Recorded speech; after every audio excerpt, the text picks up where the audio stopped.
அரசியலுக்கு வந்ததுக்கு அப்புறமும் சரி, ஆட்சி அதிகாரத்துக்கு வந்ததுக்கு அப்புறமும் சரி, ஒன்னே ஒன்று சொல்ற, எழுதி வச்சுக்கோங்க. இதுக்கு முன்னாடி இருந்தவங்க மாதிரியோ இல்ல இப்ப இருக்கிறவங்க மாதிரியோ ஊழல் செய்யவே மாட்டான்.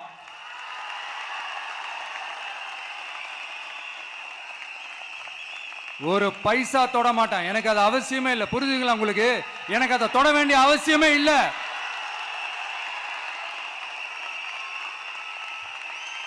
ஒரு துளி ஊழல் கரை கூட படியவே படியாது, படியவும் விட மாட்டான்.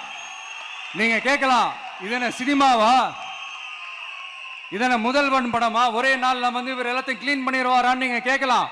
ஓகே, பிராக்டிகலா அது பாசிபிள் இல்லதான். But it is a process, right? It is a process. இப்படி எதுக்குமே ஆசைப்படாத ஒருத்தன் அரசியலுக்கு வர்றான் அப்படின்னா, அவன் கண்ணு முன்னாடி ஏதாவது ஒரு தப்பு நடக்குது அப்படின்னா, அவன் கண்ணு முன்னாடி ஏதாவது இந்த மாதிரி ஒரு ஊழல் நடக்குது அப்படின்னா, அதை பார்த்துக்கிட்டு அவன் சும்மா இருப்பான்னு நினைக்கிறீங்க?